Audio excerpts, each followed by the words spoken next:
Xorazm viloyatida giyohvandlik vositalarining noqonuniy muomalasi bilan bog'liq jinoiy holatlarni aniqlashga qaratilgan Qora dori 2025 keng qamrovli tezkor profilaktik tadbirlarning birinchi bosqichi reja asosida amalga oshirilmoqda.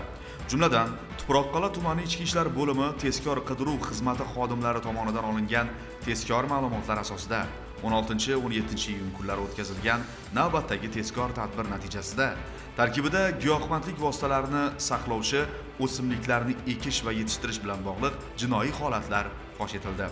Xususan, Tuproqqal'a tumanining Yangi Zamin mahallasida istiqomat qiluvchi 1976-yilda tug'ilgan shaxsning yashash xonadoni va tomorqasi xolislar ishtirokida ko'zdan kechirilganida ushbu shaxs 4 ta chelakda tarkibida giyohvandlik vositalarini saqlovchi 4 tub kannabis o'simligini ekib, parvarishlab kelayotgani ma'lum bo'ldi.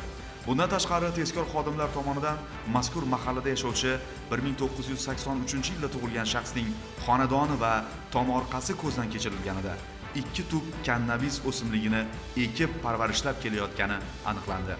Ushbu taqiqlangan o'simliklar o'rnatilgan tartibda ashyoviy dalil tariqasida rasmiylashtirilib olindi. Har ikkala holat yuzasidan ichki ishlar organlari tomonidan tergovga qadar tekshiruv harakatlari olib borilmoqda.